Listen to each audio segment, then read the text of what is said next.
إن الحمد لله نحمده ونستعينه ونستغفره ونعوذ بالله من شرور أنفسنا وسيئات أعمالنا. من يهده الله فلا مضل له ومن يضلل فلا هادي له، وأشهد أن لا إله إلا الله وحده لا شريك له، وأشهد أن محمدًا عبده ورسوله. أما بعد، فإن أصدق الكلام كلام الله، وخير الهدي هدي محمد صلى الله عليه وسلم، وشر الأمور محدثاتها، وكل محدثة بدعة، وكل بدعة ضلالة، وكل ضلالة في النار. أعاذني الله وإياكم من النار. ثم أما بعد، عباد الله، فاتقوا الله حق التقوى، فبالتقوى زيادة النعم ودفع النقم.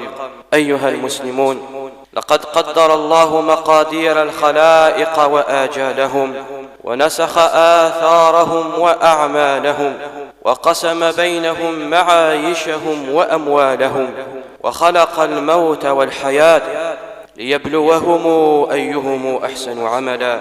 والإيمان بقضاء الله وقدره ركن من أركان الإيمان، وما في الأرض من حركة أو سكون إلا بمشيئة الله وإرادته، وما في الكون كائن إلا بتقدير الله وإيجاده. والدنيا دار امتحان وبلاء، مطبوعة على المشاق والأهوال والعوارض، والمحن فيها كالحر والبرد لا بد للعبد منها. قال جل جلاله: ولنبلونكم بشيء من الخوف والجوع ونقص من الأموال والأنفس والثمرات وبشر الصابرين الذين إذا أصابتهم مصيبة قالوا إنا لله وإنا إليه راجعون. أولئك عليهم صلوات من ربهم ورحمة، وأولئك هم المهتدون. والنفس لا تزكو إلا بالتمحيص، والبلايا تظهر الرجال.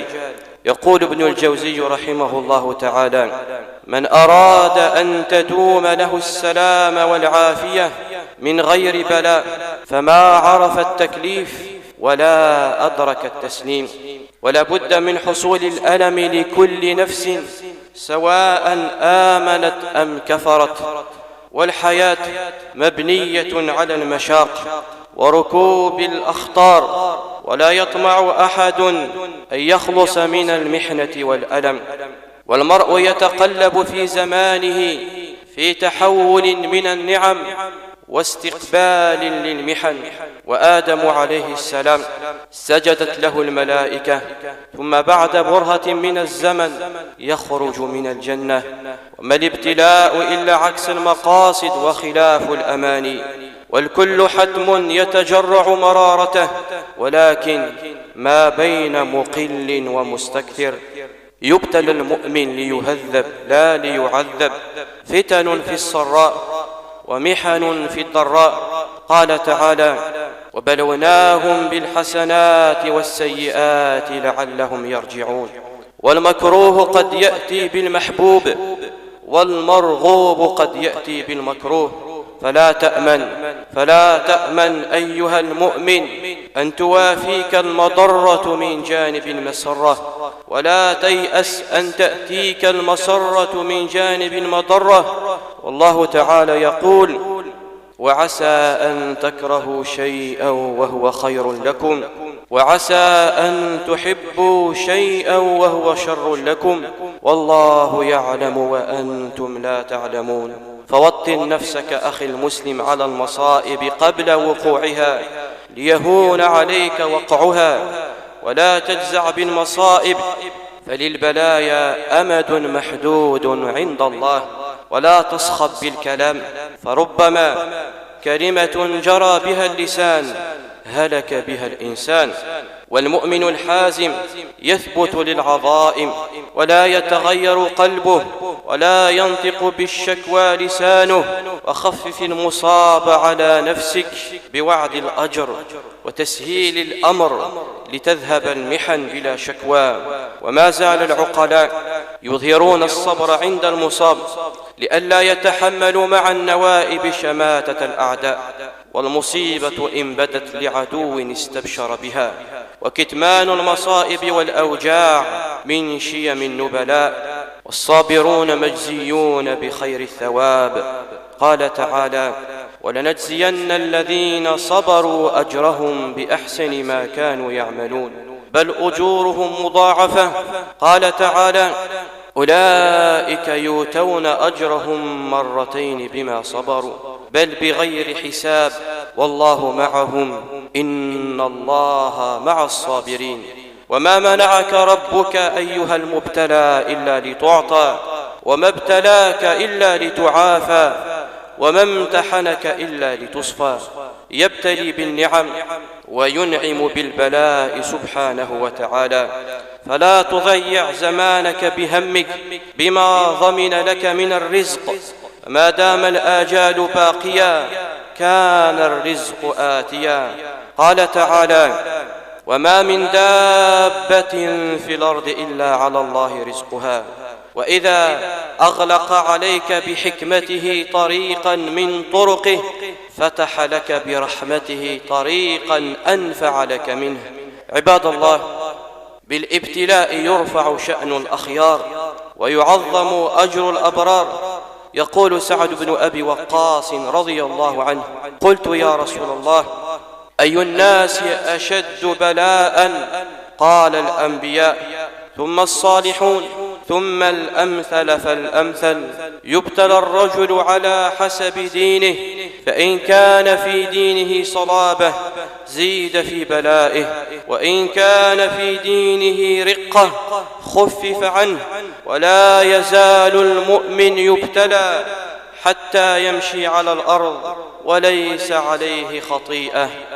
أيها المؤمنون، طريق الابتلاء معبر شاق تعب فيه آدم، ورمي في النار إبراهيم، واضطجع للذبح إسماعيل، وألقي في بطن الحوت يونس، وقاس الضر أيوب، وبيع بثمن بخس يوسف، وعالج أنواع الأذى نبينا محمد صلى الله عليه وسلم. وأنت أيها المسلم على سنة الابتلاء سائر، والدنيا لم تصف لأحد، ولولا لم ينل منها ما عساه أن ينال. عن أبي هريرة رضي الله عنه عن النبي صلى الله عليه وسلم قال: من يرد الله به خيرا يصب منه. قال بعض أهل العلم: من خلقه الله للجنة لم تزل تأتيه المكاره، والمصيبة حقا إنما المصيبة في الدين، فما سواها من المصائب فهي عافية، فيها رفع للدرجات وحط للسيئات. فلا تيأس أخي المسلم، وإن تضايقت الكروب واضرع إلى الله جل وعلا تجد الفرج. قال جل جلاله: أمن يجيب المضطر إذا دعاه ويكشف السوء. أقول ما تسمعون، أستغفر الله لي ولكم فاستغفروه تجدوه غفورا رحيما، ويا فوز المستغفرين. الحمد لله مزيل الهم وكاشف الغم، أحمده سبحانه وأشكره، وأشهد أن لا إله إلا الله وحده لا شريك له، وأشهد أن سيدنا ونبينا محمدا عبده ورسوله، بلغ الرسالة وأدى الأمانة ونصح الأمة وكشف الغمة، وجاهد في الله حق جهاده حتى أتاه اليقين، صلوات الله وسلامه عليه وعلى آله وأصحابه ومن تبعهم بإحسان إلى يوم الدين، وسلم تسليما كثيرا. أما بعد، أيها المسلمون، إن الابتلاء سنة ربانية ماضية، وهي من مقتضيات حكمة الله سبحانه وعدله في الفقر والغنى والصحة والمرض والخوف والأمن والنقص والكثرة، بل وفي كل ما نحب ونكره. لا نخرج من دائرة الابتلاء، ونبلوكم بالشر والخير فتنة وإلينا ترجعون. قال ابن عباس رضي الله عنهما: أي نبتليكم بالشدة والرخاء، والصحة والسقم والغنى والفقر والحلال والحرام والطاعة والمعصية والهدى والضلال. عباد الله، فالمقادير كائنة لا محالة، وما لا يكون فلا حيلة للخلق في تكوينه، وإذا ما قدر على المرء حال شدة فيجب عليه حينئذ بالصبر والرضا ليستوفي كامل الأجر لفعله ذلك، وإذا أنعم عليه فيجب عليه حينئذ بالشكر. يقول صلى الله عليه وسلم: عجبا لأمر المؤمن إن أصابته سراء شكر فكان خيرا له، وإن أصابته ضراء صبر فكان خيرا له، ولا يكون ذلك إلا للمؤمن. فاللهم اهدنا فيمن هديت، وعافنا فيمن عافيت، وتولنا فيمن توليت، وبارك لنا فيما أعطيت، وقنا واصرف عنا برحمتك شر ما قضيت. اللهم لا تدع في مقامنا هذا ذنبا إلا غفرته، ولا هما إلا فرجته، ولا دينا إلا قضيته، ولا مريضا إلا شفيته، ولا مبتلا إلا عافيته، ولا عسيرا إلا يسرته، ولا حاجة لنا من حوائج الدنيا هي لك رضا ولنا فيها صلاح إلا أعنتنا على قضائها برحمتك يا أرحم الراحمين. اللهم اشف مرضى المسلمين، اللهم اشف مرضى المسلمين، اللهم اشف مرضى المسلمين، اللهم وارحم موتى المسلمين.